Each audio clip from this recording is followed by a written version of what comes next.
Lord, I would clasp thy hand in mine, nor ever murmur, nor repine. Content whatever lot I see, since 'tis my God that leadeth me. And when my task is done, when by thy grace the victory's won,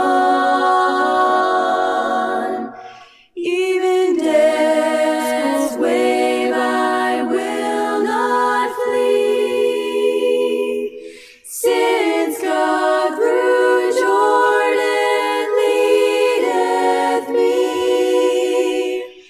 He leadeth me by his own hand, he leadeth me. His faithful follower I would be, for by his hand he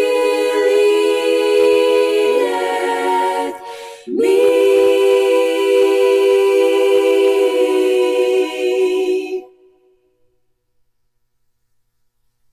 There's a land that is fairer than day, and by faith we can see it afar, for the Father waits over the way to prepare us a dwelling place there.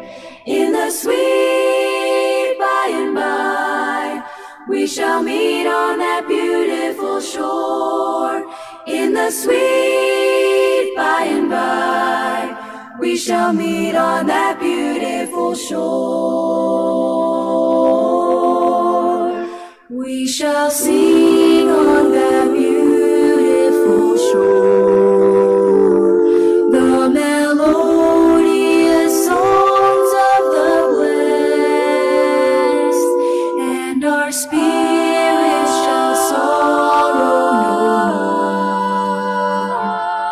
Not a sigh for the blessing of rest.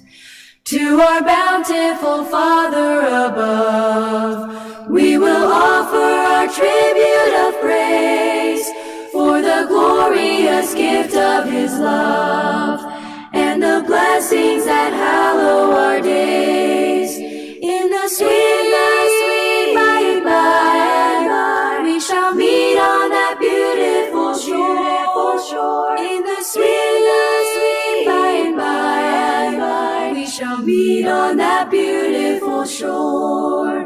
We shall meet in the sweet by and by. In the sweet by and by.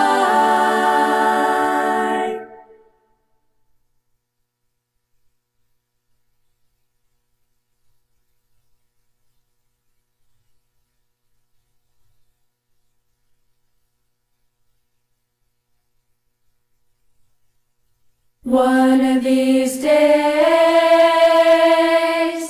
I'm gonna leave. One of these days, I'm going home. I'm gonna take my final journey. I'm gonna rest in heaven's sweet home.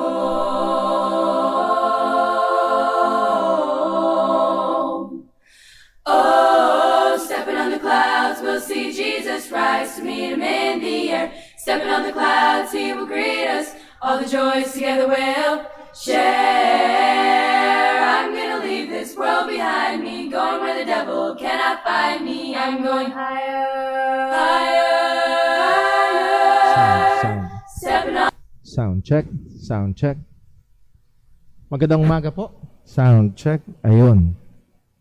Sound check. Test 1, 2, 3. Okay, magandang umaga po sa bawat isa. Atin hong hilingan na ang ating mga kapatiran na nasa labas na tayo ho ay magsipasok na. Tayo mga nasa loob ay magsipaghanda na ng ating mga sarili sa pagsamba sa Panginoon. At bago ho tayo dumako sa atin hong pinakagawain ng pagsamba, ilan ho mo ng mga announcements? Meron ho ba? Naririnig naman ayon. Sound check. Okay. Ilan na ho muna mga paalala. Una ho ay mamayang hapon at 3 p.m. ay mag-jumpstart ang atin hong youth fellowship that will be Joy Fellowship, JCBC Online Youth Fellowship.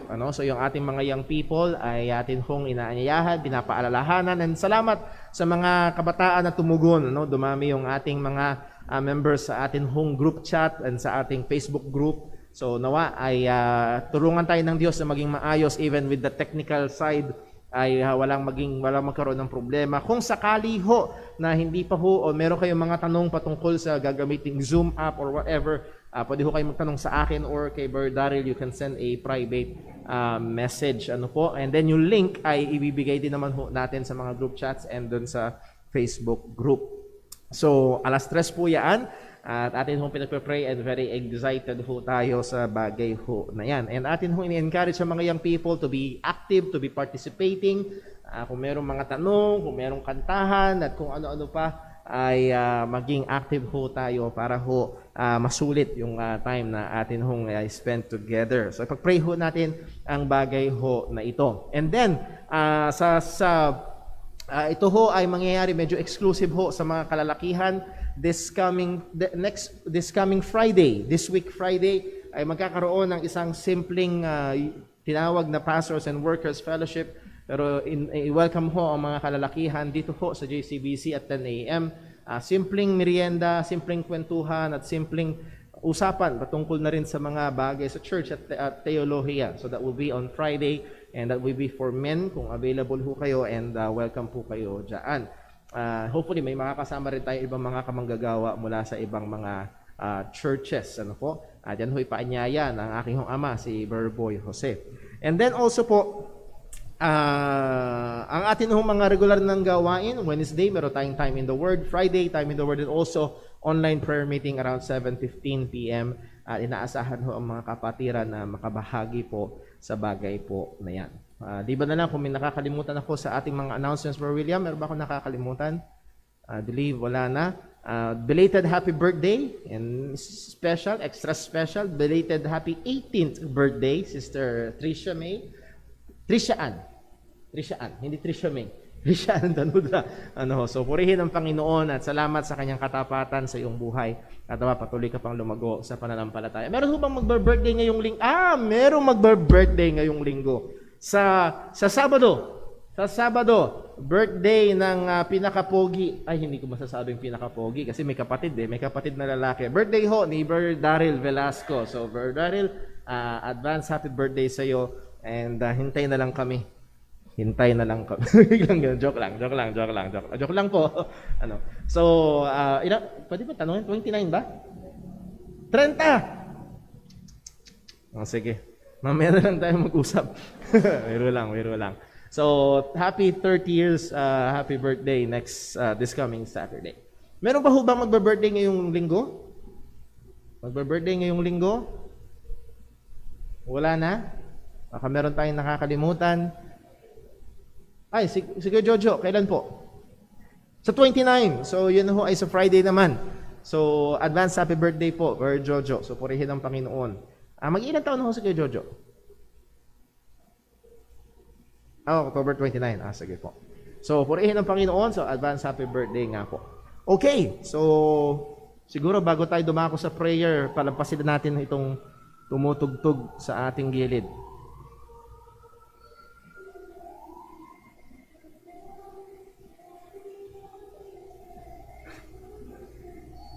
Okay lang ho yan.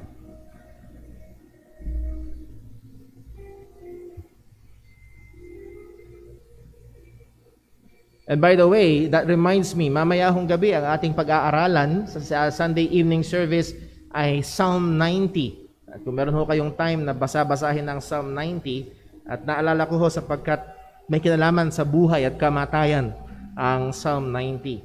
At yan ho ay magandang pag-aralan ho natin bilang mga mananampalataya. So that will be later this evening, Lord willing. With that being said, ay nawa tayo ho ay patuloy na mag-encouragean sa isa't isa, magpaalalahanan, at kagaya ho nung ating hong pinost sa social media, ay huwag nating pabayaan ng pagtitipon-tipon. Salamat ho sa mga bawat isang naririto. We praise God sa technology, pero walang Zoom Baptist Church, walang YouTube Live Baptist Church. Hindi yun ang kalooban ng Panginoon. And I would like to encourage ang ating mga kapatiran and again, kung meron tayong mga kapatiran mula sa ibang mga lugar, kung kayo ho ay members ng ibang churches, kung available at kaya, be with your church. Yun ho ay upang magamit yung mga spiritual gifts din natin para sa edification ng katawan ng ating Panginoong Hesus Kristo. With that being said, tayo ho ay dumako sa isang sandali ng pananalangin. Hingin natin ang tulong at gabay ng Diyos at paghahanda at pagsaliksik upang sambahin natin siya sa Espiritu at katotohanan. Let's pray.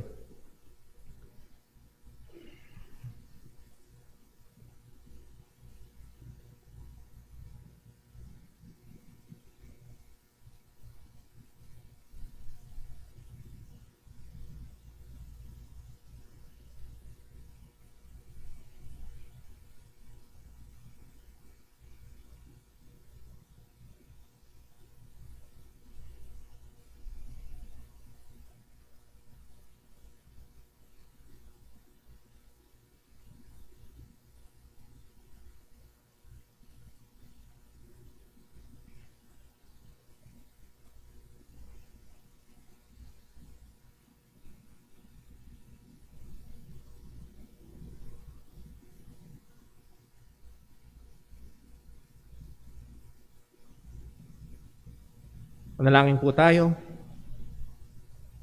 Panginoon naming Diyos, sa aming Ama sa langit, salamat po, O Diyos, sa iyong katapatan. Salamat, O Diyos, sa iyong biyaya na sa aming mga makasalanan ay umabot.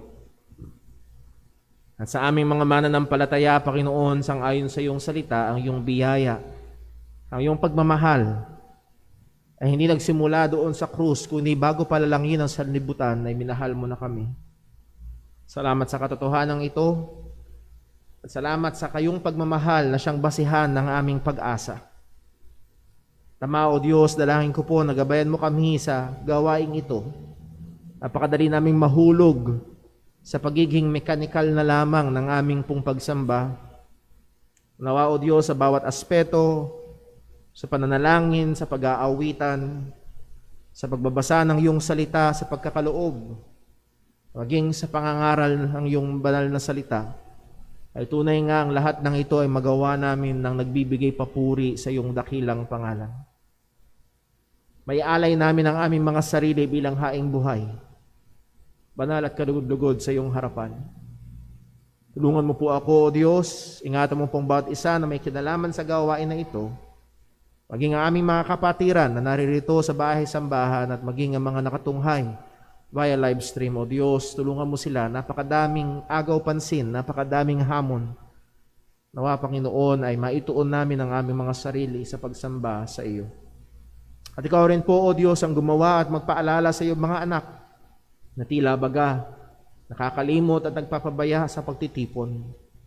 Paalala mo, ang napakaganda at mapagmahal mong dinisenyo na buhay Kristiyano para sa amin ay kasama natitipon kasamang ibang mga mananampalataya. O Panginoon, luwalhati mong yung dakilang pangalan sa aming kalagitnaan. Patuloy mo kaming hubugin sa wangis ni Kristo. At Lord, ikaw lamang ang nakapaglalapit kay Kristo. Magligtas ka po nawa. Ito ang aming dalangin sa pangalan ng aming Panginoong Hesus. Amen. Tayo po yung lahat at tayo po'y umawit sa Panginoon.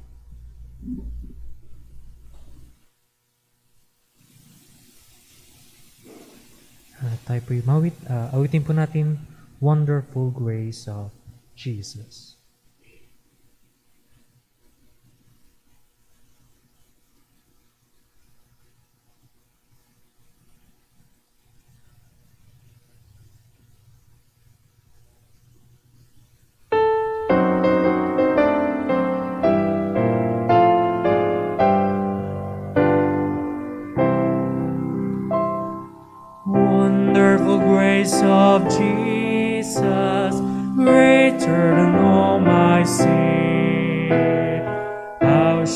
tongue describe it, where shall its praise begin? Taking away my burden, setting my spirit free, for the wonderful grace of Jesus reaches me. Wonderful, the matchless grace of Jesus, deeper than the mighty rolling sea. Wonderful grace, oh sufficient for me. Broader than the scope of my transgressions, greater pardon all my sin and shame. Oh, magnify the precious name of Jesus, praise His name. Wonderful grace of Jesus, reaching to all the lost. I have been pardoned, saved to the uttermost. Chains have been torn asunder, giving me liberty.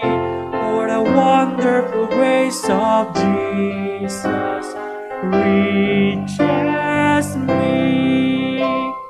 Wonderful, the matchless grace of Jesus, deeper than the mighty rolling sea. Higher than the mountains, farther like a fountain, all sufficient grace for even me.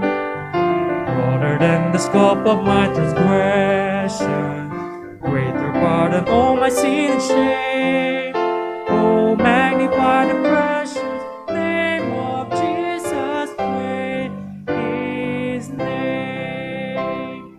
Wonderful grace of Jesus, reaching the most deep part. His transforming power, making God's dear child, purchasing peace and heaven for all eternity. And the wonderful grace of Jesus reaches me. Wonderful, the matchless grace of Jesus, deeper than the mighty rolling sea. Higher than the mountains, farther like a fountain, oh sufficient grace for even me. Broader than the scope of my transgression, greater pardon all my sin and shame. Oh, magnify the precious name of Jesus, praise His name.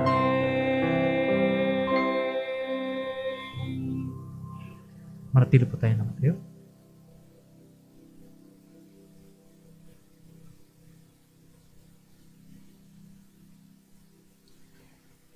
Para po sa ating pagbasa ng salita ng Diyos, ating pong buksan ang ating Biblia sa Psalm 119. Babasahin po natin from 113 hanggang verse number 120. Nariyan na po kayo, sabay-sabay po nating basahin. Psalm 119, verses 113 to 120. Ready? Read. I hate vain thoughts, but thy law do I love. Thou art my hiding place and my shield. I hope in thy word. Depart from me, ye evildoers, for I will keep the commandments of my God. Uphold me according unto thy word, that I may live, and let me not be ashamed of my hope. Hold thou me up, and I shall be safe, and I will have respect unto thy statutes continually.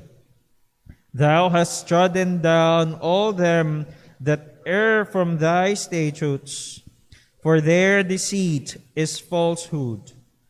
Thou puttest away all the wicked of the earth like dross. Therefore I love thy testimonies. My flesh trembleth for fear of thee, and I am afraid of thy judgments. Purihin po ang Panginoon. Tayo po'y manalangin. Dakila naming Diyos, aming Ama, na makapangyarihan sa lahat, Panginoon, kami po'y lubos na nagpapasalamat sa iyo, O Diyos. Kami po, Panginoon, ay nagagalak na kami po muli na iyong mga anak ay tinipon mo sa iyong sambahan, Panginoon, ngayong umagang ito. Salamat po, Panginoon, sa malamig na panahon. Salamat po, Panginoon, sa iyo na kami po, Panginoon, dinala mo rito upang sambahin ka. Luwalhatiin ka, Panginoon, at ibigay sa iyo ang papuri na nararapat lamang sa iyo, Panginoon. O Diyos, kami po'y patuloy na dumadalangin sa iyo ng iyong paggabay sa aming pagsamba.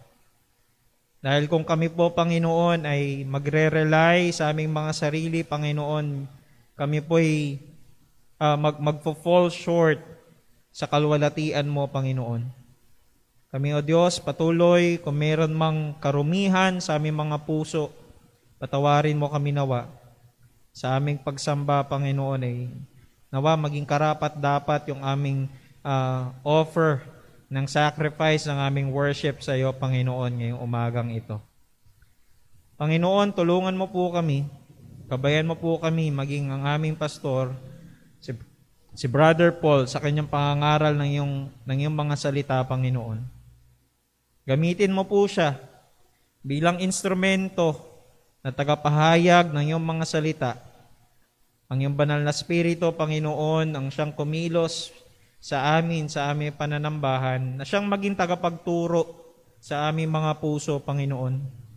O Diyos, tulungan mo po kami na sa aming pakikinig ng iyong mga salita, tulungan mo po kami, Panginoon, na ito ay patuloy na maghimok sa amin, O Diyos, na mahalin ka, na ibigin ka, Panginoon, ng aming buong puso, ng aming buong isip, ng aming buong lakas, buong kaluluwa, Panginoon. Patuloy, Panginoon, na magdala ito sa amin, na ikaw ay aming sambahin sa aming buhay, sa araw-araw, na hindi lamang naka-enclose sa apat na sulok ng simbahang ito, Panginoon, kundi sa araw-araw ng aming buhay, ay sambahin ka namin, luwalhatiin, habang aming isinasabuhay ang iyong mga salita na aming napapakinggan. Tulungan mo kami, Panginoon, purihin ka, O Diyos, sa oras na ito, sa iyo po namin ibinibigay ang lahat ng kalwalatian at pasasalamat. Ito po ang aming samot dalangin sa matamis at makapangyarihang pangalan ng aming Panginoong Hesus. Amen at amen.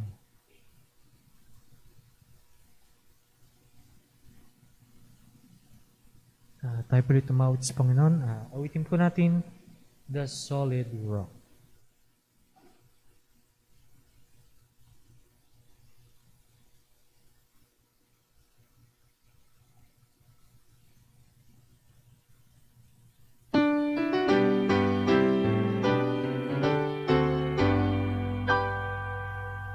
My hope is built on nothing less than Jesus' blood and righteousness.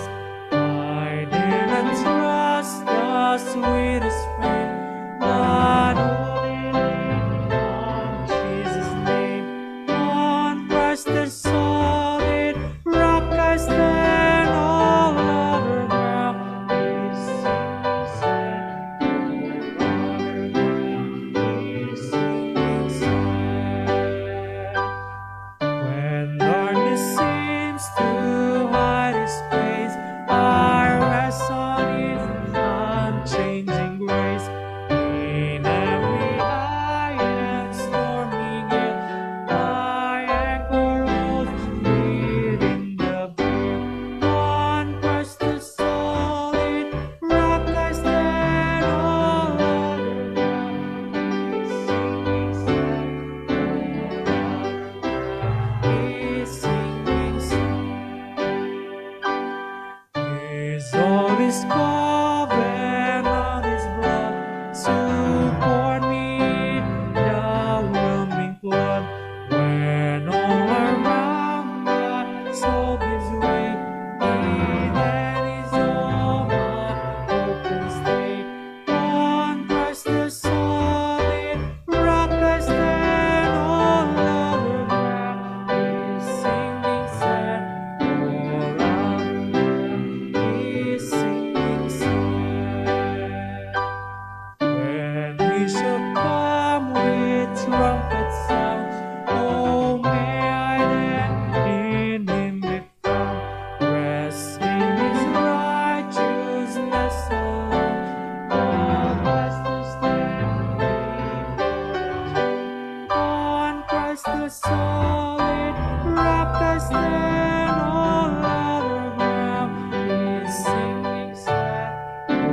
Pili po tayo makatayo.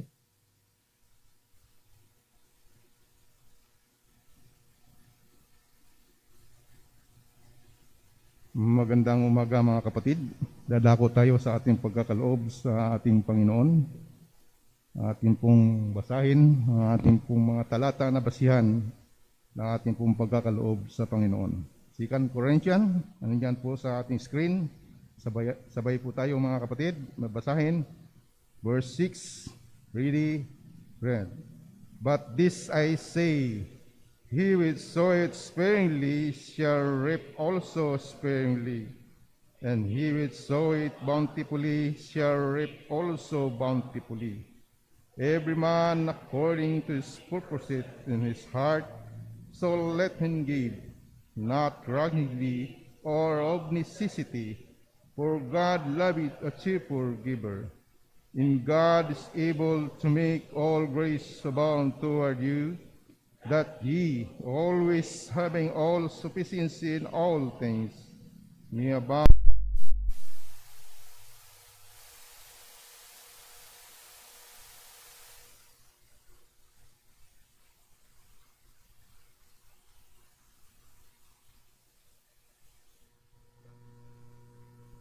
Dapat, Panginoon, na ikaw ay pasalamatan, Panginoon.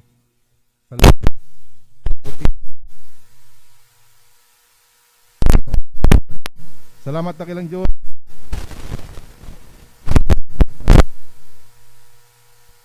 Diyos.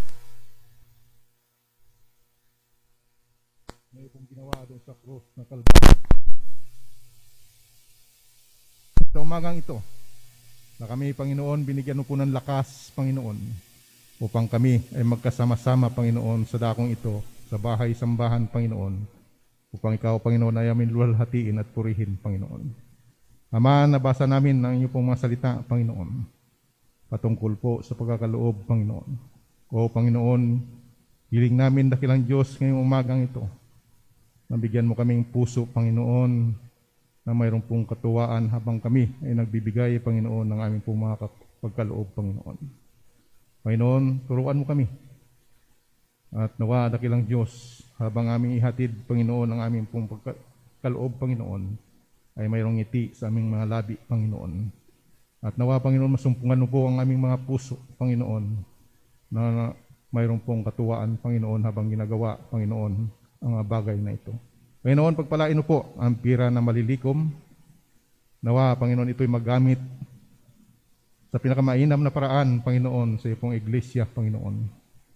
Ama, mamaya, Panginoon, kami po ay makikinig ng iyong salita. Amunin mo kami, Panginoon. Buksan mo po ang aming mga puso't isipan upang higit pa kami, Panginoon, na makaalam ng katotohanan ng iyong salita, Panginoon. Nawa, dakilang Diyos, ang lahat na aming gagawin ngayon, Panginoon, ay ikaw ay mabigyan namin ng papurit pasasalamat, Panginoon. Ama, ingatan mo po kami hanggang matapos po ang gawain na ito. Sa iyo po namin, Panginoon, itatagubilin, Panginoon, ang aming mga sarili. Nawa, Panginoon, ikaw ang siya pong aming mapupurihan, Panginoon. Marami po salamat. Ito po aming samot dalangin. Sa pangalan ni Kristo Jesus. Amen. Amen.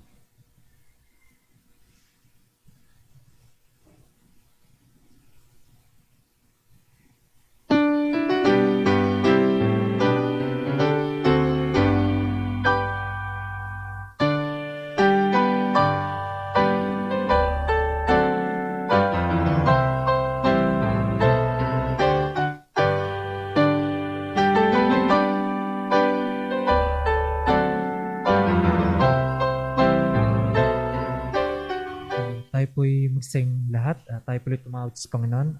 Awitin po natin, Jesus Saves.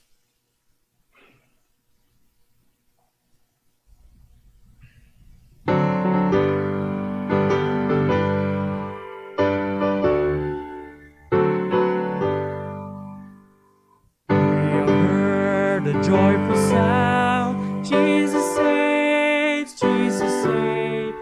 Spread a tidings all around. Jesus saves, Jesus saves. Bear the news to every land. Climb the steeps and cross the way. Onward till our Lord's command. Jesus saved. Love it on the rolling side, Jesus saved, Jesus saved. It's out to sea, the far and wide, Jesus saved, Jesus saved. Sing ye islands of the sea, echo back ye ocean gate, birds shall keep her jubilee. Jesus saves, Jesus saves. Sing above the battle strife, Jesus saves, Jesus saves. By his death and endless life, Jesus saves, Jesus saves. Sing his song that through the gloom, when the heart for mercy crave, sing it triumph over the tomb. Jesus saved, Jesus saved. Give the winds a mighty voice, Jesus saved, Jesus saved. Let the nations now rejoice, Jesus saved, Jesus saved. Shout salvation full and free, highest hills and deepest cave. This our song of victory. Jesus saved, Jesus saved. Magsipan po lahat.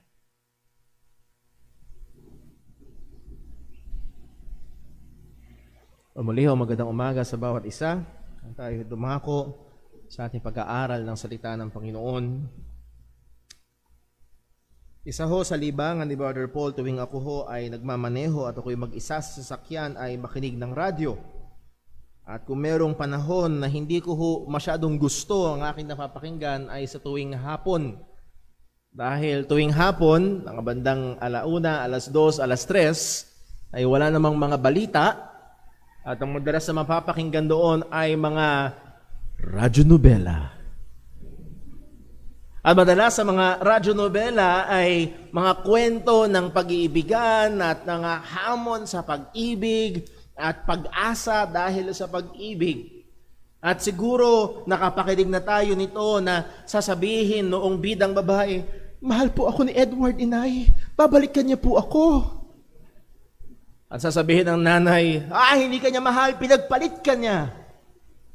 Pero ang babaeng ito ay talagang aasa at umaasa dahil sa pagmamahal. Pero darating si Edward. Ana, pasensya ka na. Habang ako'y naroon sa malayong lugar, merong ibang nagbigay ng kasiyahan sa akin at hindi ko maiwasang mahulog ang aking loob sa kanya. At naroon ang mga tagpo na ganito. At kaya ako sinaysay ho ito sapagkat yung punto na merong pag-asa dahil merong pagmamahal.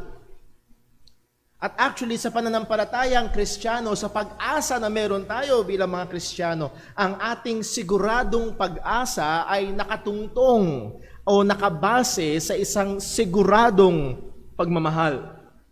Kung ang pagmamahal ng tao ay merong karupukan, kung ang pagmamahal ng tao ay ilang beses nating napapanood at nasasaksihan sa iba na nahandoon ang pagbabago-bago nito, the ups and downs, the ebb and flow ng pagmamahal ng tao, pagdating sa pagmamahal ng Diyos, ito ay isang bagay na matatag, sigurado at hindi nagbabago. Therefore, ang ating pag-asa ay sigurado din.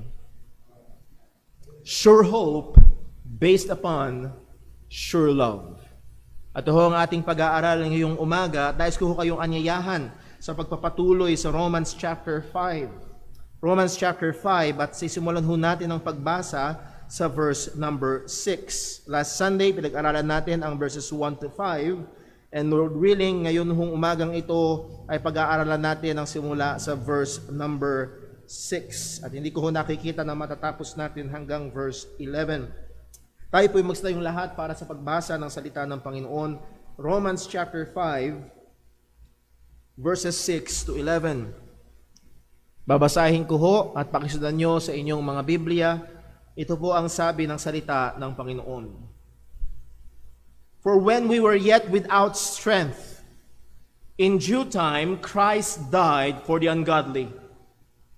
For scarcely for a righteous man will one die, yet peradventure for a good man some would even dare to die.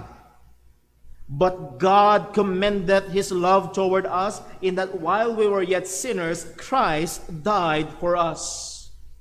Much more then, being now justified by his blood, we shall be saved from wrath through him. For if, when we were enemies, we were reconciled to God by the death of his Son, much more, being reconciled, we shall be saved by his life. And not only so, but we also joy in God through our Lord Jesus Christ, by whom we have now received the atonement. Pagpalain po ng Diyos ang pagkabasa ng kanyang mga salita, tayo po ay manalangin. Panginoong Diyos, aming Ama sa langit, nawa ang mga pamilyar na mga salita mong ito ay patuloy na maging matamis, patuloy na pagmulan ng katatagan ng pananampalataya at Panginoon, aming inihiling na gamitin mo sa pagtawag sa iba para lumapit, magsisi at manampalataya sa aming Panginoong Hesukristo. Panginoon, ikaw pong patuloy na maluwalhati. Gamitin mo ang iyong salita ngayon upang kami ay hamunin, baguhin, sangayon sa wangis ng aming Panginoong Hesukristo. At lahat ng ito ay aming hinihiling sa ngalan niya na namatay, nilibing at muling nabuhay at ngayon namamagitan para sa amin. Sa ngalan ni Jesus to pong aming dalangin. Amen. Maaari pong magsiupo ang lahat. Ito ho ang ating pinakamensahe at nawa ay baunin natin hanggang sa ating pag-uwi at pagbulay-bulayan natin ang katotohanan na ito. God's sure love demonstrated in Christ is the foundation of the believer's sure hope. God's sure love demonstrated in Christ is the foundation of the believer's sure hope. Now, ito atin binasa na verses 6 to 11 ay kasama sa whole thought ng verses 1 hanggang 11. So, sa pag-aaral natin ngayong umaga, it will require us to go back mula sa verse number 1 upang matrace natin uli, masakyan natin uli yung flow of thought ni Apostol Pablo sa mga salita po na ating binasa. Last week, pinag-aralan ho natin ang patungkol sa mga dakilang biyaya at seguridad ng ating kaligtasan. Una, nakita natin mula sa verse 1, the basis of our great blessings and security. What is the basis ng mga spiritual na pagpapala at seguridad ng Kristiyano? Ang sabi sa verse 1, therefore, being justified by faith. Justification by faith. Ito ang basihan na dito nakatungtong ang mga pagpapala. Kung hindi mo tinatanganan at hindi ka nakatungtong sa katotohanan na ang kaligtasan, ang pag-aring ganap ng Panginoon is only by faith in Christ, wala sa iyo ang mga pagpapala na ito. Kung ang kaligtasan na yung pinaniniwalaan ay justification by faith plus works, by faith plus membership, by faith plus any other, wala sa iyo ang mga pagpapala at seguridad na ito. This is the only basis, being justified by faith. And then we looked at the many blessings at dito nagbigay ng 5 mga dakilang pagpapala at seguridad ang si Apostol Pablo sa mga Kristiyano na justified by faith. By the way, redundant yun. Pag justified by faith, Kristiyano. Pag Kristiyano, justified by faith. What are those blessings? We have peace with God. And then, we have the security in grace. Ang sabi sa verse 9, verse 2, we have peace in God through our Lord Jesus Christ, by whom also we have access by faith into this grace wherein we stand. We are secured in the grace of God. And then we have the hope of glory. Ang sabi ulit sa verse number 2, and rejoice in hope of the glory of God. If you are justified by faith, kung ang iyong kaligtasan sa pamamagitan lamang ng pananampalataya sa Ebanghelyo, you can have true rejoicing sapagkat meron tayong totoong pag-asa ng kaluwalhatian na tayo'y luluwalhatiin sa piling ng Panginoon. And then nakita rin ho natin na hindi lang ho yun. Ang sabi ng salita ng Panginoon, hindi yung atin hong pag-asa at kagalakan ay hindi lang sa hinaharap, naluluwalhatihin tayo, pero maging sa buhay na ito na maaaring dumadaan tayo sa maraming mga pagdurusa dahil sa pananampalataya, we can still rejoice and have hope. Ang sabi sa verse number 3, and not only so, hindi lang ang ating kagalakan at pag-asa ay nahandon sa malayong hinaharap, kung hindi maging dito sa buhay na ito, tayo man ay dumadaan sa mga pag-uusig. But we glory in tribulation also. Why? Knowing that tribulation worketh patience, and patience experience, and experience hope. Na ang mga pinagdadaanan ng Kristiyano, yes, meron tayong kagalakan sapagkat alam natin na tayo ay babaguhin ng Panginoon. We will be glorified. But even in this life, dumadaan tayo sa mga tribulation dahil sa pananampalataya, we are being sanctified. Dahil dito, tayo ay merong kagalakan. And again, ang foundation nito ay ang ating pagkaaring ganap dahil sa pananampalataya kay Kristo. And lastly, pinag-aralan ho natin na isa sa mga dakilang pagpapala as we have studied kaninang umaga na ang mga mananampalataya ay tinatahanan ng banal na Espiritu. Verse number 5, and hope maketh not ashamed. At gusto ko hong tanganan nyo yung praise na yon na sinabi ni Apostol Pablo, and hope maketh not ashamed. By the way, balikan pa na natin sa verse 4, and patience experience and experience hope. Kapag ikaw ay dumadaan sa mga tribulations, nakikita mo ang pagkilos ng Diyos, nakikita mo ang pag-iingat ng Diyos, nakikita mo ang pag-preserve ng Panginoon. As sa pag-aaral kagabi sa perseverance of the saints persevere because the Lord preserves.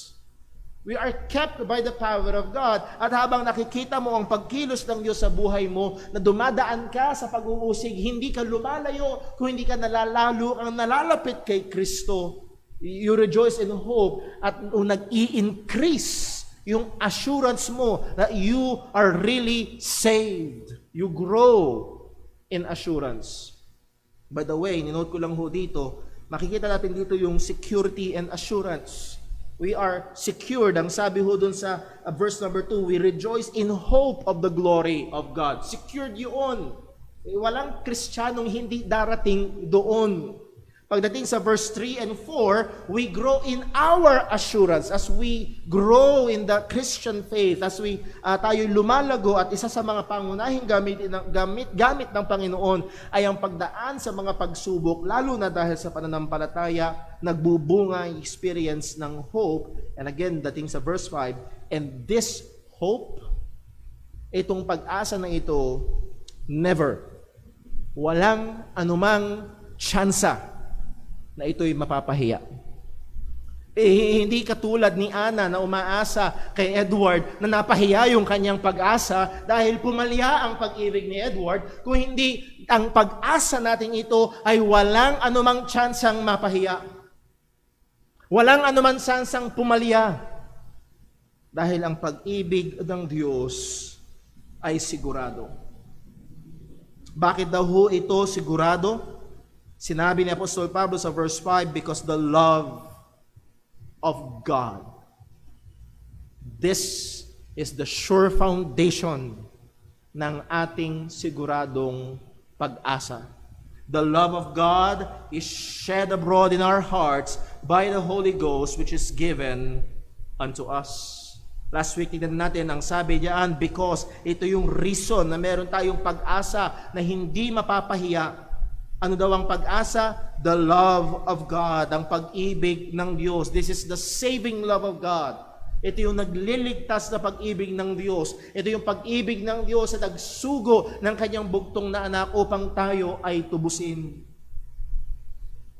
At later, itong pag-ibig ng Diyos na ito ay i-unpack ni Apostol Pablo upang makita natin yung napakadakila Habang inihahanda ko ho ang pag-aaral na ito, I myself, I was rejoicing at na-refresh sa akin itong pag-ibig ng Diyos at nawa ay gamitin ng Panginoon ito upang tayo'y mapaalalahanan at makita natin kung gaano katindi, gaano kagrabe, gaano kasigurado na oo, kung ikaw ay mananampalataya, mahal ka ng Diyos.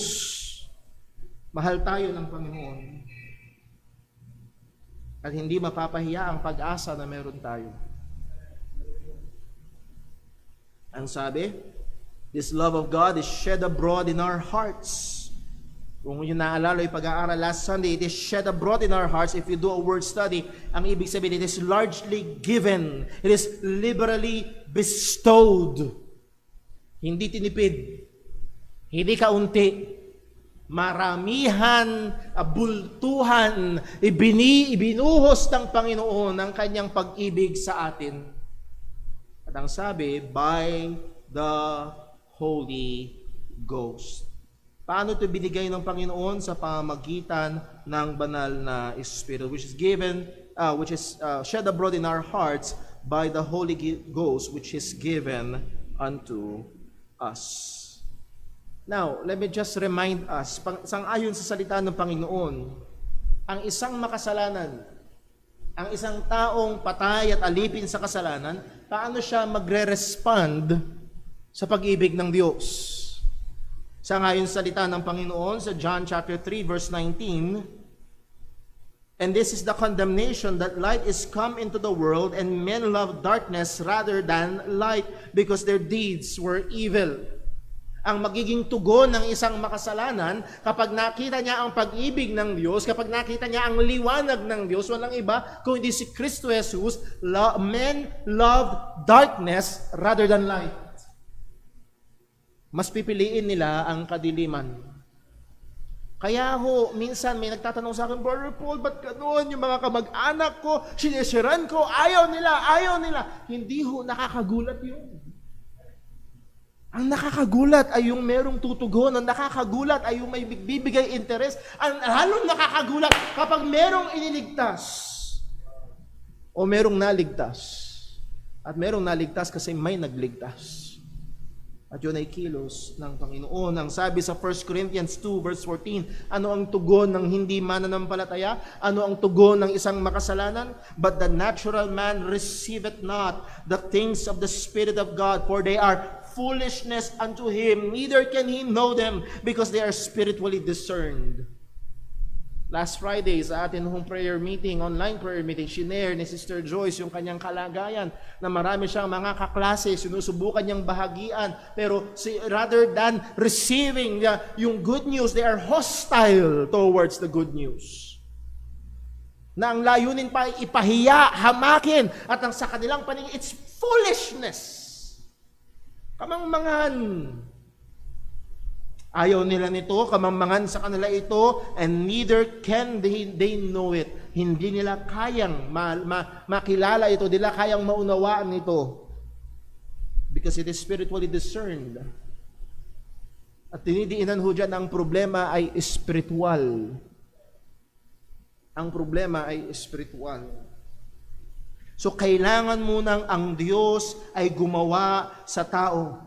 Kailangan muna ang Diyos ay kumilos sa tao, gumawa sa puso ng tao upang ang taong makasalanan ay tumugon sa pag-ibig ng Diyos. Pupuntahan natin sa Ezekiel 36. Simulan na lang natin, for the sake of time, simulan ho natin sa verse number 23. Ezekiel 36 verse 23.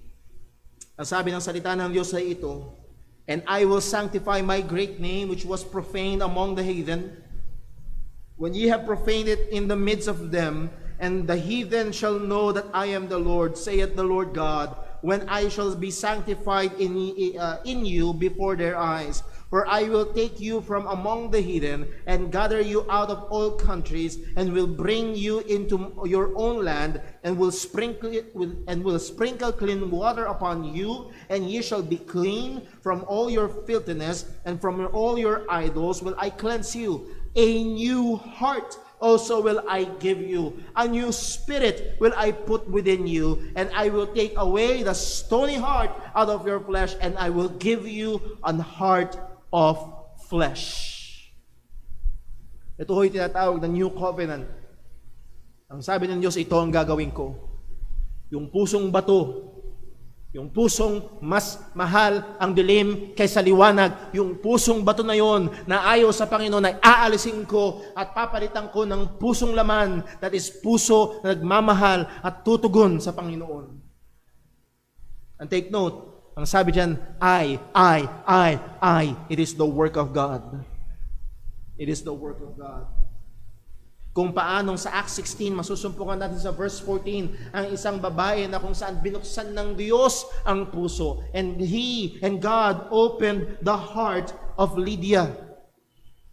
Ang Diyos ang nagbubukas ng puso, hindi ang makasalanan na nagbubukas ng puso. Sa 2 Corinthians, may ginamit na napakagandang larawan si Apostol Pablo at pamilyar na ho tayo dito dahil madalas natin itong natitignan. 2 Corinthians chapter 4 verse 3 ang sabi, but if our gospel be hid, it is hid to them that are lost, in whom the God of this world hath blinded the minds of them which believe not, lest the light of the glorious gospel of Christ, which is the image of God, who shine unto them, or should shine unto them. So makikita natin dito na meron talagang problema ang tao sa kanyang sarili. Siya ay makasalanan at ayaw sa Panginoon. Siya ay makasalanan at alipin nito. Siya ay patay sa kasalanan. At hindi lang yun, merong pang isang problema. The God of this world had blinded their eyes. Kung kanina sa Sunday School, sinabi ho natin na maraming mga tao na ang kilos ng banal na Espiritu ay tila baga sa mga mahimala lamang. On the same effect, merong mga tao na akala nila ang kilos ng masamang espiritu ay sa mga sinasaniban lamang. Sangayon sa verse na ito, ang dyablo ay aktibo sa mga hindi mananampalataya. The God of this world had blinded the eyes of them that do not believe. Pero salamat sa Panginoon, meron sinunod at ito ang tanging pag-asa natin sa verse number 6. For God, who commanded the light to shine out of darkness, hath shined in our hearts. Saan kinumpara ni Pablo? Kinumpara niya sa Genesis 1, na kung saan ang Diyos ay nagsabing, let there be light. And there was light. Tayo ay makasalanan, ayaw sa Diyos, patay at alipin at nabubulagan ng Diyos ng sanlibutan ito. Paano nangyari isang araw na nakita mo ang liwanag ng Ebanghelyo? Hindi dahil magaling ang nag-share sa iyo, hindi dahil mahusay ang tagapangaral, kung hindi God said, let there be light sa puso mo. Ang Diyos ang nagbigay liwanag. Ano naging resulta? To give the light of the knowledge of the glory of God in the face of Jesus Christ. That's the only way that you can see and recognize Jesus for who He is. Sa hindi mananampalataya, kalokohan si Jesus. Sa hindi mananampalataya, kamangmangan si Jesus. Sa mga Hudyo, kaditisuran si Jesus. Pero kapag ang Diyos ang kumilos, makikita ang kaluwalhatian ng Diyos kay Kristo Jesus. Now, lahat ng ito ay sinabi ko ho, bakit? Sapagkat ang sabi ng salita ng Panginoon sa Romans chapter 5, kung babalikan sa verse 5, and hope make it not ashamed, because the love of God, that saving love of God, is shed abroad in our hearts. How? By the Holy Ghost. Kilos ng banal na Espiritu. Ang Diyos ang gumawa upang makita natin at matanggap natin ang nagliligtas na pag-ibig na ito ng Diyos. At itong napakadakilang pag-ibig ng Diyos na ito, na Kanyang ibinigay sa atin, inihayag sa atin sa pamamagitan ng banal na Espiritu, ay i-expound ni Apostol Pablo. Ipapakita niya kung gaano kadakila ito At ito yung tungtungan nung sinabi niya. Ano yung sinabi niya sa unang part ng verse 5? And hope maketh not ashamed. Why? Because the love of God. Ang pag-asa ay hindi mapapahiya dahil sa pag-ibig ng Diyos. At ang pag-ibig ng Diyos na ito ay pinakita sa atin sa pamamagitan ng banal na Espiritu. At sa biyaya ng Panginoon, i-expound ito ni Apostol Pablo kung gaano katindi, kung gaano kagrabe. Paano niya nasabi na hindi maaaring mapahiya? Paano niya nasabi na hindi maaaring pumalya ang pag-asa? So meron ho tayong 3 punto na Lord willing pag-aaralan today and then next Sunday.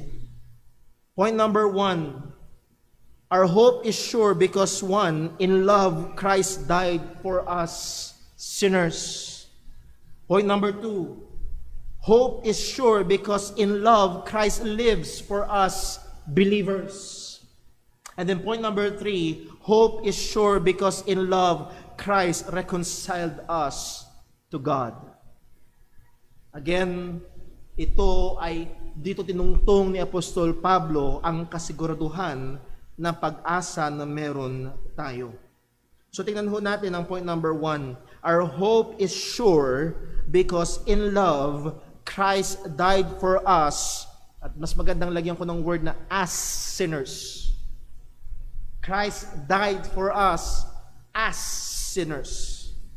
Verse 6. For when we were yet without strength, in due time, Christ died for the ungodly. At dito ho lalabas yung kagandahan at kaimportansyahan ng tamang pag-aaral ng salita ng Diyos. That word for, sapagkat, ay tinutulak tayo para ikonsidera yung mga nakaraang sinabi. At bahagi ito ng rightly dividing, tamang pag-unawa, tamang pag-handle ng salita ng Diyos. That word for, ito'y nagbibigay ng dahilan. At ang sabi ay ito sa verse 5, and hope maketh not ashamed because the love of God. Yun yung unang dahilan. And then verse 6, for when we were yet without strength, in due time, Christ died for the ungodly. Here is Apostle Paul unpacking kanyang ibinubulalas itong pag-ibig ng Diyos na ito. Anong itsura nito? Gaano katindi ito? Ang sabi niya, for when we were yet without strength. Literally meaning strengthless, impotent, walang kayang gawin, weak, mahina, no capacity, walang kakayahan. Now, gaano tayo kahina? Medyo mahina lang ba? Kailangan lang ng konting tulong? At meron mga tao, yun ang paningin sa biyaya ng Diyos. Na kaya naman, mabuti naman ng tao, kailangan lang ng konting tulak ng grace ni Lord. Kaya ng taong iligtas ang kanyang sarili. Well, how weak were we? Gaano tayo kahina? Ang sabi ng salita ng Diyos, tayo ay patay sa kasalanan. Ang sabi ng salita ng Diyos, tayo ay alipin sa kasalanan. Tayo ay anak ng dyablo. Tayo ay anak ng puot, anak ng pagsuway. Wala tayong kayang gawin para bigyang lugod ang Panginoon. Hindi natin kayang unawain ang mga spiritual na bagay. Hindi natin wala tayong desire sa pagdating sa Diyos. Tayo ay nabubulagan. Tayo ay sumusunod sa prinsipe ng kapangyarihan ng himpapawid. Tayo ay sumusunod sa pita ng laman at ng makasalan ng kaisipan. Wala tayong Diyos at wala tayong pag-asa sa mundong ito. Ganun tayo kahina. Hopeless, helpless, alipin, patay sa kasalanan. Gaano tayo kahina? Ang sabi sa Jeremiah 13 verse 23. Again, this is a rhetorical question. Can the utopian change his skin? Or the leopard his spots? Again, yung utopian dito ay isang taong ang balat ay itim. Talagang itim. At ang sabi ng salita ng Panginoon, kaya niya bang baguhin yung kanyang balat? At maaaring merong magpilosopo ngayon, oo, pumunta siya sa mga cosmetology, tama ba? Cosmetics, at marami siyang pwedeng gawin. Nung minsan pumunta kami ng Divisoria ni Sister Jonah, long ago, bago pa kami kasal. At muntik mabiktima ng isang lotion. Pinahid yung lotion, instant puti. Maaaring sa panahon natin ngayon, merong magawa nun. Pero ang punto ay ito, kaya ba ng isang Ethiopianong baguhin ang kanyang balat? And then nagbigay pa ng isa, kaya ba ng leopard, at yung leopard ay isang malaking pusa na may batik-batik, kaya niya bang baguhin yung kanyang spots? Kaya man lang niya mang i-reposition ng kaunti? Para masyadong dikit-dikit dito. Medyo paghiwa-hiwalayan natin para maganda ang symmetry. Ano ang implied answer? No. No. That's how weak we are. Ang sabi, then may ye also do good that is accustomed to do evil. How weak? Gaya ng pinag-aaralan natin sa Time in the Word, totally depraved, weak. Ang buong pagkatao natin ay naapektuhan ng kasalanan at ayaw sa Diyos at walang magagawa. That's how weak we were. Ang sabi ng salita ng Panginoon, in due time, Christ died for the ungodly. Ang sabi, in due time, sa tamang panahon, hindi siya late, hindi siya nauna, sang-ayon sa pinaka-perpekto na oras, sang-ayon sa perpektong kaalaman at karunungan at plano ng Panginoon. Ang sabi ni Apostol Pablo sa Galatians 4 verse 4, but when the fullness of the time was come, God sent forth His Son, made of a woman, made under the law, to redeem them that were under the law, that we might receive the adoptions of son in the fullness of time. Sa tamang kapanahunan. Sangayon sa plano ng Diyos, in due time, ang daw nangyari? Christ ng Christos sa Greek, ng equivalent sa Hebrew is Messiah, the Messiah. Ang ipinangakong tagapagligtas, sa matagal nang hinihintay na Mesiyas, ang bugtong na anak ng Diyos. Siya na ang sabi ng Panginoon, He is my beloved Son, in whom I am well pleased. Ang Diyos na nagkatawang tao at namuhay ng perpekto at walang kasalanan, ang tanging tagapagligtas. At ang tanging daan patungo sa Ama, ang tanging tagapamagitan sa Diyos at sa tao, Christ. That Christ died for the ungodly. That Christ died. Ang ating Panginoong Yesus ay namatay. Bakit siya namatay? Ang sabi ng salita ng Panginoon sa 1 Corinthians 15 verse 3, Christ died for our sins according to the Scriptures. Namatay siya para sa ating mga kasalanan. Namatay siya para bayaran ng ating mga kasalanan upang tayo ay matubos. Buksan lang natin sandali sa Hebrews chapter 9. Hebrews chapter 9 verse 24.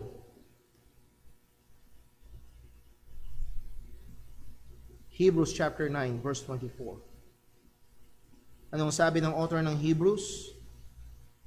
For Christ is not entered into the holy places made with hands, which are the figures of the true, but into heaven itself, now to appear in the presence of God for us. Ang sarap namnamin. Christ appeared before God the Father for us. Tumayo si Jesus sa harapan ng Ama para sa akin, para sa kanyang mga hinirang. Ang sabi ng salita ng Panginoon, verse number 25, nor yet that He should offer Himself often, as the high priest entered into the holy place every year with blood of others. Kinumpara sa ginagawa sa templo, every year meron silang Day of Atonement at naghahain. At ang daladala nung dakilang saserdote ay dugo ng iba. Hindi yung kanyang sariling dugo, kundi dugo ng ibang hayop. O dugo ng hayop. Pero si Jesus, hindi niya ginawa yun ng madalas ang pag-offer ng kanyang sarili. Verse 46, For then must he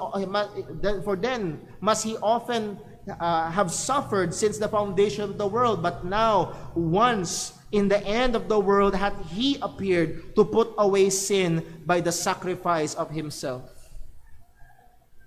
At dito, yung dakilang pagkakaiba. Yung dakilang saserdote, every year, dala ang dugo ng hayop, si Kristo once.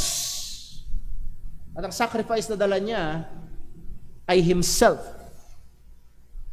Yung kanyang sariling dugo. At sabi sa verse number 27, And as it is appointed unto men once to die, but after this the judgment, so Christ was once offered to bear the sins of many. Si Jesus ay minsang inialay at siya mismo ang nag-alay ng kanyang sarili. Bakit daw? Para pasanin ang kasalanan ng marami. Para pasanin ang kasalanan ng mga mananampalataya. Para pasanin ang kasalanan ng kanyang mga tupa. Christ died. He did not die for the cute. He did not die for the pogi or the maganda. He died for the ungodly. He died for the ungodly. Ang sabi sa Mark chapter 2 verse 17, ang sabi ni Jesus, naparito siya hindi para sa mga matuwid, kundi para sa mga makasalanan at tawagin sila sa pagsisisi.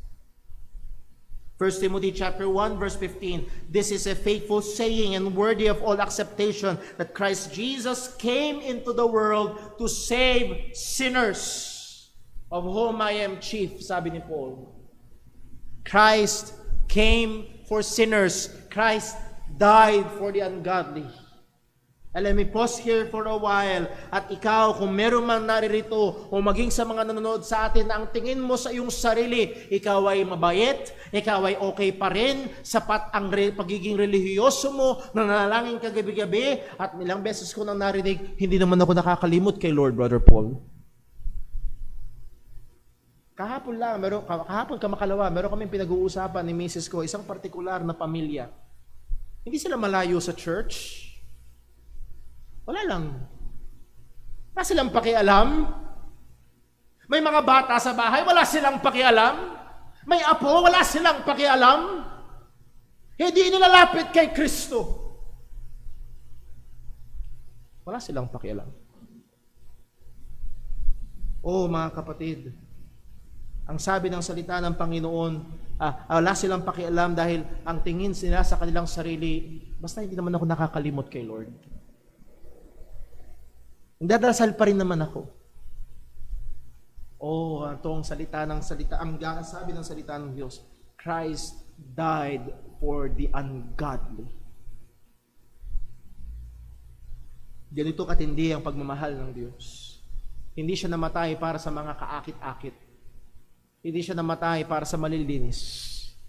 Namatay siya para sa madudumi. And here's the good news. Kung sang-ayon sa salita ng Diyos, nakita mo yung sariling madumi, narito ang magandang balita. Christ died for the ungodly. Kailangan mong aminin ang katotohanan na ikaw ay madumi para ikaw ay makalapit sa Kanya na nag-aalis ng kasalanan ng sanlibutan. Now, binigyan pa ng isang layer ito. Para mas maging matingkad, nilagyan pa ng isang layer ni Apostol Pablo ito. Sa verse 7 ang sabi niya, For scarcely, for a righteous man will one die. Narito si Apostol Pablo, humanly speaking, sabi niya, scarcely, madalang to. Halos hindi ito nangyayari. For scarcely, for a righteous man will one die. Para sa isang taong matuwid, madalang yung iaalay yung kanyang buhay. Now, para para maunawaan niyo ho, bigyan ko ho ng sitwasyon. Baka mamaya kasi ang naiisip niyo, si Jose Rizal inalay ang kanyang buhay para sa bayan, hindi yun. Halimbawa, hinold up kayo. Apat kayong hinostage. At ngayon yung hostage taker, ang sabi niya, okay, apat kayo, hindi kayo magkakakilala. Apat kayo. Okay, kailangan ko ng isang hostage. Yung tatlo, palalayain yung isa, papatayin ko. Sino yung gusto mag-volunteer?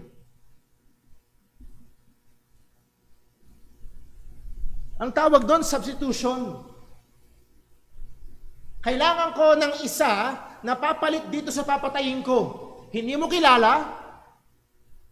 Actually, kilala mo. Yun yung may utang sa akin, hindi nagbabayad eh. Yan yung naninira sa akin sa Facebook eh. Yan yung kaaway ko eh. Ako nyo, sino magbo-volunteer? Papatayin eh. Sino gustong pumalit? Okay, baguhin natin. Hindi mo kaaway yung hostage. Yung hostage na papatayin ay isang taong mabait.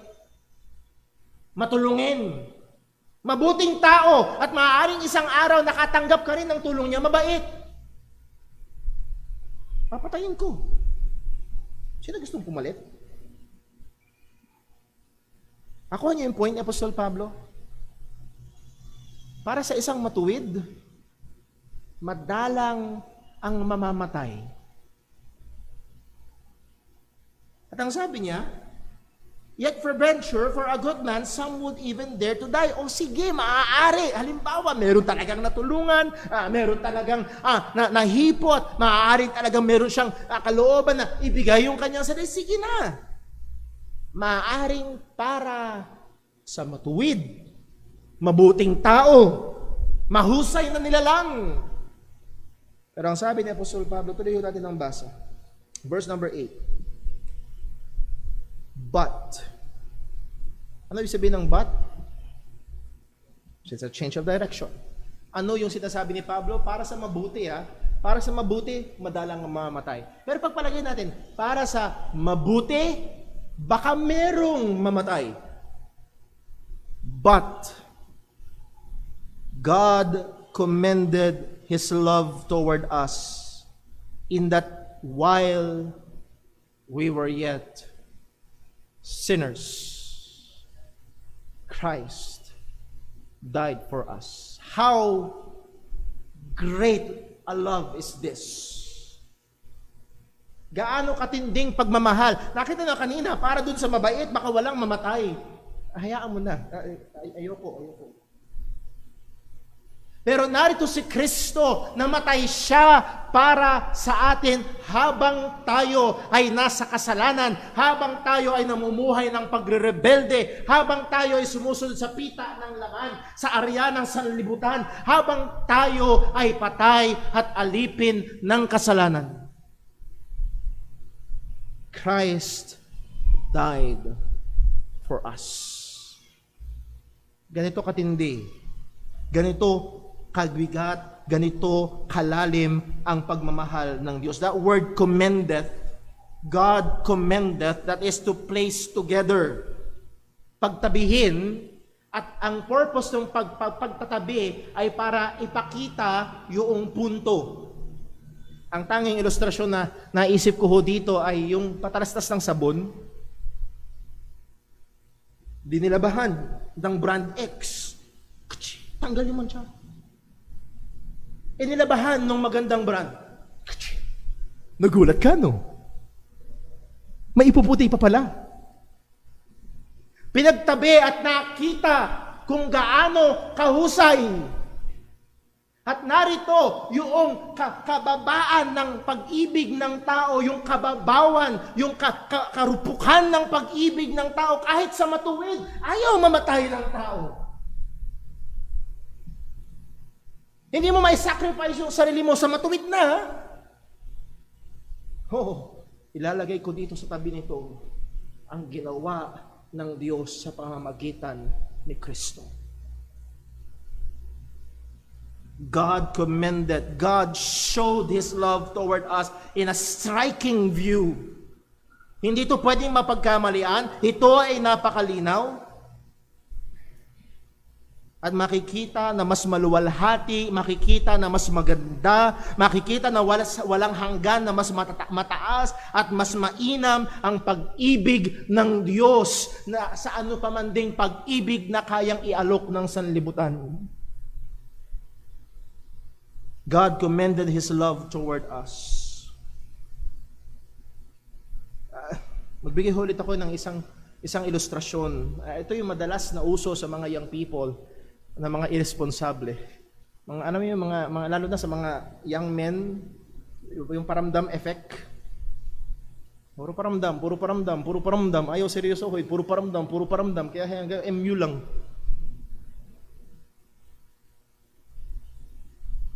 Ikumpara mo yung paramdam na yon sa isang lalaki na luluhod sa harapan ng isang babae at bubuksan yung singsing, "Will you marry me?"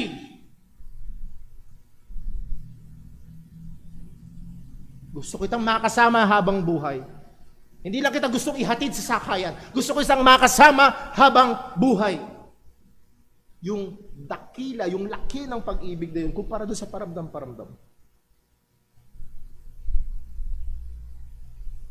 Paano pinakita? In that while we were yet sinners, habang tayo ay nakasakasalanan pa.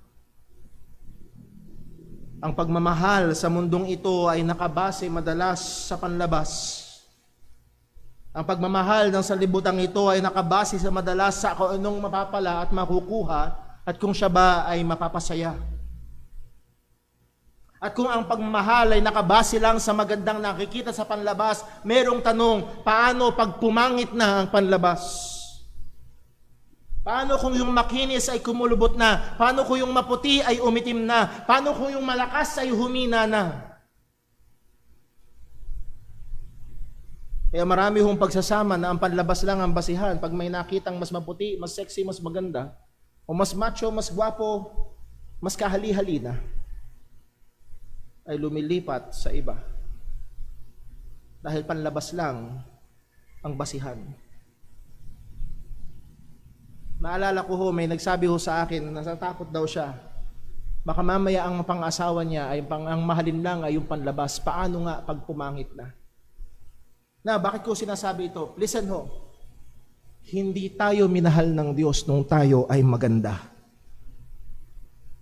Sa napakapangit, na napakadilim, sa napakagrabing sitwasyon, doon sa napakatinding kalagayan na yon, doon tayo minahal ng Diyos. Gaano katinding pagmamahal ito? Isa po siguro ilustrasyon. Gusto ko itawid itong puntong ito. Minsan nung nanonood ako ng telebisyon, at ang programa ay pagre-restore ng sasakyan. At yung lalaking ito hindi siya pupunta sa mga nagtitinda ng brand new, hindi niya hahanapin yung makinis, magwapong sasakyan, at yun ang kanyang pupunta siya sa junkyard. Pupunta siya doon sa mga lugar na yung mga sasakyan na total wreck. As in wasak. As in kinain na halos ng kalawang. As in hindi maganda. At itong sasakyan na ito ay kukunin niya, aayusin niya, at pagkatapos ng ilang panahon, napakaganda, napaka-kinis. Now, let me ask you, habang dinadrive niya yun, nagasgasan, naatrasan, may konting pingkog, tumalsik yung bato sa kalsada, tinamaan yung salamin, nagkaroon ng crack. Sasabihin niya ba, ay pambihira, may gasgas na, ay may crack na, ay may pingkog na, ayoko na. Nakuha niyo yung punto. Galing nga sa basurahan. Inayos niya. At pinaganda niya. And yes, magagasgasan. Magkakaroon ng pingkog. Pero hindi niya yung bibitawan. Oh mga kapatid, ito'y gusto ko makita. Bakit sigurado yung ating pag-asa? Dahil nung tayo yung mga makasalanan pa, si Kristo ay namatay dahil sa atin. At sa buhay Kristiyano natin, yes, tayo'y bagong nilalang na kay Kristo, pero sa buhay Kristiyano natin, magagasgasan ba? Papipingkugan ba? Madadapa ba? Mahuhulog? Yes! Pero hindi kayo iiwan ng Panginoon. Hindi mawawala yung pag-ibig ng Diyos. Dahil doon sa pinakagrabe at napakapangit na kalagayan, minahal ka niya. Ganun katindi ang pagmamahal ng Panginoon sa atin. That's why ang ating pag-asa ay sigurado. Hindi ito mawawala, hindi ito mapaparam, hindi ito magbabago. At yes, maaaring merong mga tao nang iniisip, ganun ba ang pag-ibig ng Diyos ay hindi mawawala? Ang pagmamahal sa akin ng Diyos ay hindi magbabago. Kahit anong mangyari, kahit anong gawin ko, mamumuhay na lang ako sa makasalanang kaparaanan. At yaan ay kaisipan ng hindi ligtas. At maaaring nagpapakita na hindi mo talaga naranasan ang pag-ibig ng Diyos. Bakit? Ang sabi ni Juan sa 1 John 4:19. 1 John 4:19, ang sabi niya, we love Him because He first loved us. Kapag totoo mong naranasan ang pag-ibig ng Diyos, hindi pwedeng hindi mo mahalin ang Diyos. Kaya yung taong nagsasabi at nag-iisip, mahal pala ako ni Lord. At dahil mahal ako, hindi mawawala yung pagmamahal. Sigurado ang pag-asa ko, sigurado ang kaligtasan ko, ay pwede ko nang gawin ng kung anong mga kalokohan. That is totally against the Word of God. Subukan mo.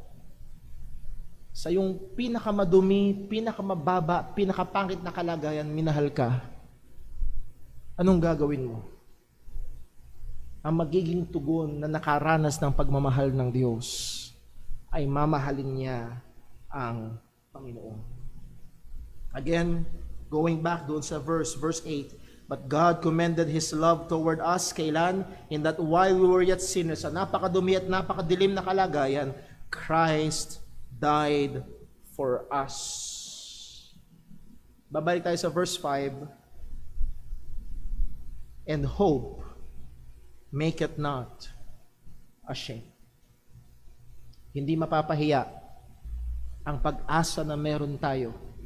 Hindi mawawala ang kaligtasan na meron ang isang Kristiyano. Bakit? Dahil minahal tayo ng Panginoon sa ating kalagayan na tayo ay mga makasalanan at namatay si Kristo para sa atin. Now, next Sunday, titignan natin yung sigit pa. Brother Paul, meron pang susunod? Yes. Kung nung nga tayo'y kaaway, minahal tayo, ano pang gagawin ng Panginoon ngayong pinagkasundo na? Pwede pa bang mawala? So narito ang isang napakagandang pag-asa at seguridad na meron ng isang tao. Sino lang ang meron nito? Ang isang tao na justified by faith. Kung ang pag-asa mo sa kaligtasan ay hindi si Kristo lamang, wala sa iyo ang pag-asang ito. At sabi nga ho ng misis ko, sineshare niya sa akin, araw-araw kang takot. Araw-araw kang takot. Bakit? Dahil ang tinuturo sa kanila noon sa JIL is faith plus works. Pag hindi ka nag-tithes, baka sa impyerno ka pupunta bukas. Kasala ka eh. Araw-araw kang takot dahil ang tingin mo, ang pag-ibig ng Diyos ay nakasalalay kung gaano ka kaganda.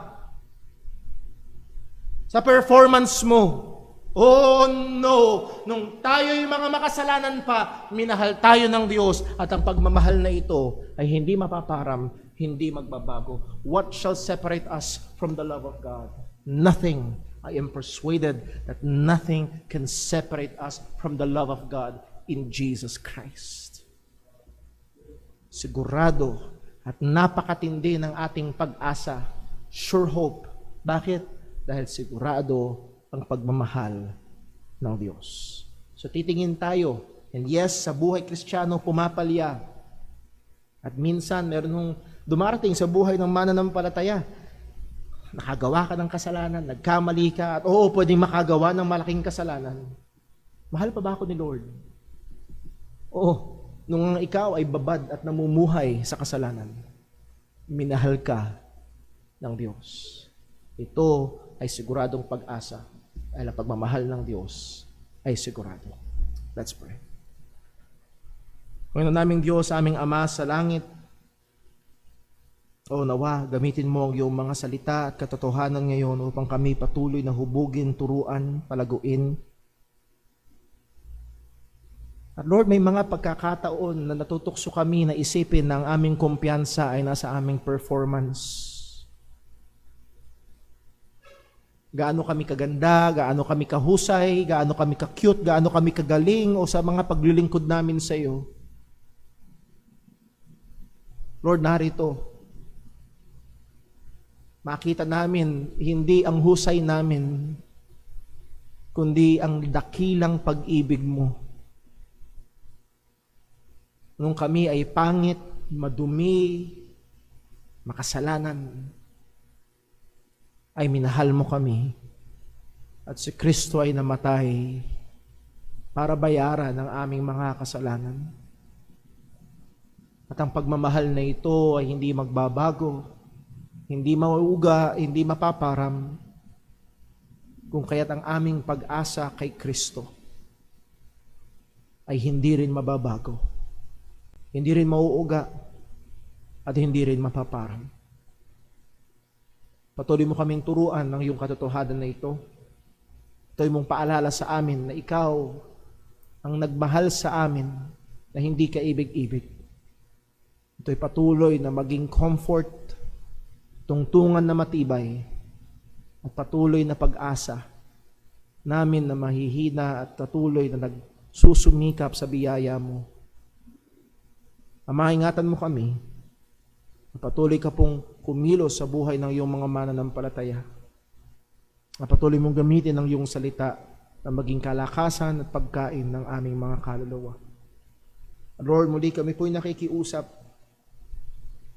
sa mga dakilang biyaya at pag-asa at seguridad na meron ang mga sumasampalataya kay Kristo. Lord, kami napapaalalahanan na dakila ang panganib sa mga hindi patunay na sumasampalataya. Lord, lahat kami ay may mga mahal sa buhay, may mga kamag-anak.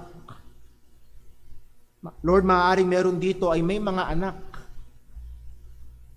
may mga magulang, may kaibigan na wala pa sa pananampalataya. Lord, mahabag ka po. Gamitin mo kami upang maging daluyan ng Ebanghelyo upang sila ay makapakinig ng katotohanan tungkol kay Kristo. O baka naman, Panginoon, meron mismong naririto na hindi patunay na sumasampalataya kay Kristo. Maawa ka po, Diyos. Kagaya ng aming nabasa, ikaw lamang ang makapagbibigay liwanag sa nabubulagan niyang mata. Gamitin mo ang iyong salita. Ilapit mo po siya sa tagapagligtas. Maawa ka po sa makasalanan. Dalangin namin itong lahat sa ngalan ng aming Panginoong Hesus. Amen.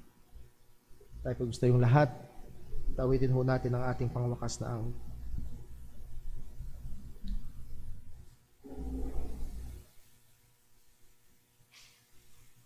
Tayo po yung mawit. Awitin po natin, To God be the glory.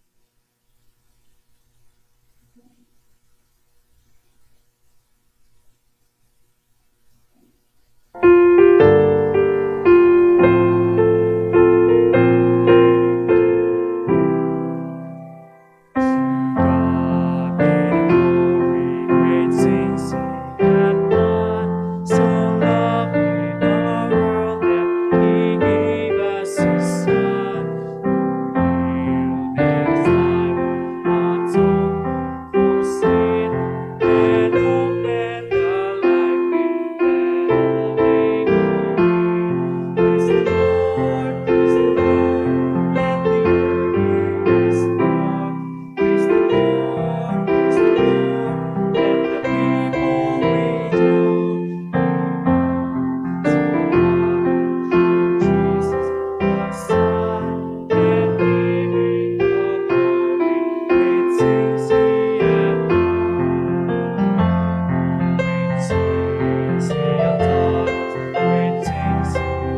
kapatid, salamat po sa bawat isang naririto, maging sa ating mga kapatirang kasama natin live online. At nawa ang mga salita ng Diyos sa atin na pag-aralan ay huwag nating kalimutan o hindi patuloy na pagbulay-bulayan. Sa naman tayo tinawag ng Panginoon, anumang gawain ang binigay niya sa atin, gawin natin ng may kasipagan at may kahusayan sa ayon sa kanyang biyaya. Gawin natin at bibigay kapurihan sa kanyang dakilang pangalan. Patuloy tayong magpagamit bilang instrumento ng katwiran. Ano man ang ating gagawin, gawin natin para sa kapurihan niya. Mga kapatid, ingatan tayo ng Panginoon. Tandaan natin, meron tayong kaaway na parang leon na umaatungal at umaaligid. Tuloy nating labanan, tuloy nating patayin ang mga kasalanan nakatahan sa atin. At patuloy tayong magpagamit bilang instrumento ng Ebanghelyo. Sa ating paghiwa-hiwalay, nawa ang pagmamahal ng Ama, ang biyaya ng ating Panginoong Hesus, at ang presensya ng banal na Espiritu ay sumabawat isa sa atin.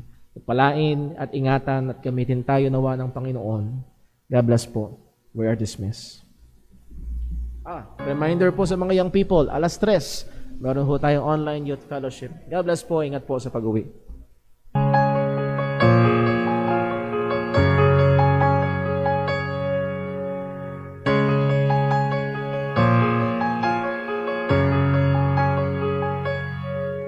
When I think of all my faults and my failures, when I consider all the times I've let God down, I am humble.